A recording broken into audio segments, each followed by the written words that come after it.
که چیرته یو څوک پر ځمکه باندې یوه 3 مترۍ تخته درته کیږي او درته ووایي چې په دغې تخته تیر شه، په بدل کې زه 1000 افغانۍ درکوم، ستا ځواب به څه وي؟ تیریږي؟ هو، سل په سلو کې، ځکه بې د کوم خطر منلو نه ته ډېر په اسانۍ سره خپل هدف ترلاسه کوي او د 1000 افغانۍ ګټه کوي اخلي.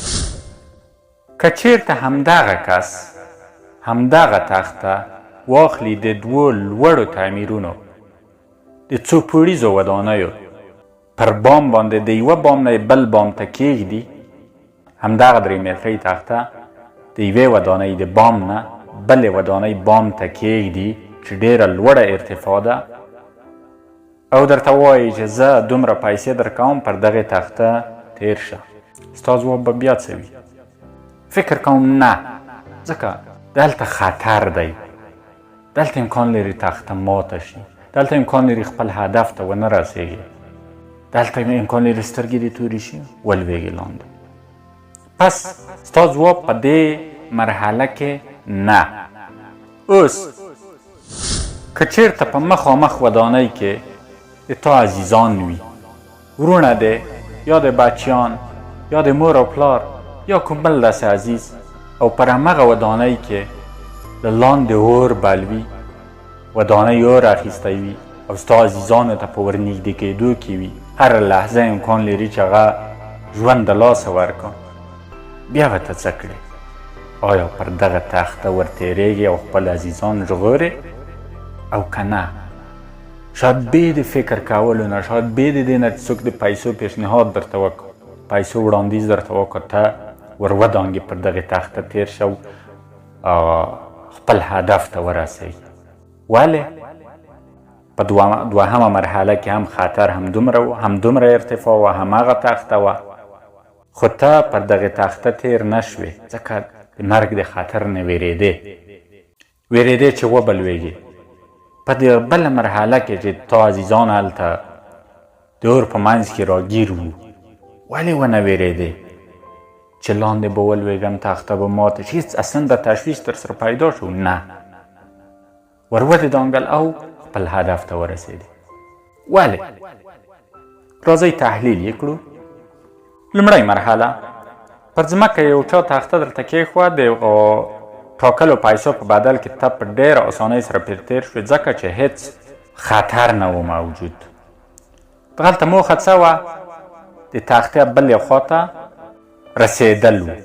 د موخې لار څه وه؟ ځکه موخې چې ټاکو لار باید ورته وټاکې که نه، چې په کومه لار زه دې موخې ته رسېدلی شم. لار تخته وه. د موخې دلیل څه و؟ د هغو پیسو ترلاسه کول و. دوهمه مرحله کې همدغه تخته یې راوړه، د 2 لوړو ودانیو ترمنځ، د دوی د بامونو ترمنځ یې کېښوده او ته باید پرې تېر شوی وای. موخه څه وه؟ هغې بام ته ځان رسول و. لار څه وه؟ تخته وه چې په یوه لوړه ارتفاع کې ایښودل شوې وه.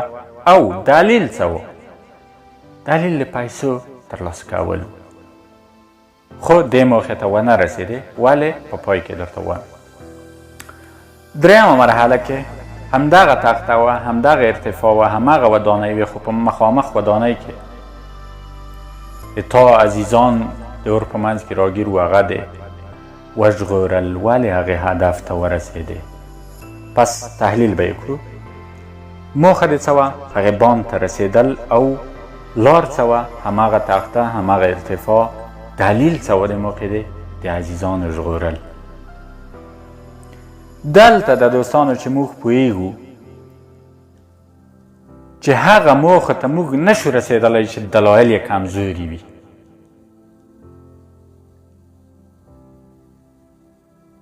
او خطر یې ډېر وي.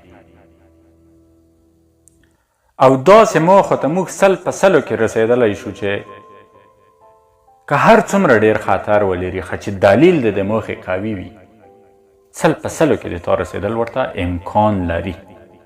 پس کله چې موخې ټاکئ، ضرور د خپلې موخې روښانه کړئ، واضح یې کړئ. هغې موخو ته نشئ رسېدلی چې واضح شوې نه وي، روښانه شوې نه وي، پر دلایلو مو یې فکر نه وي کړی. دلایل یې روښانه کړئ.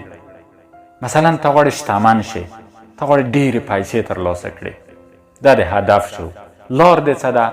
مثلا تجارت یا د کوم محصول تولید یا بازار، هر څه.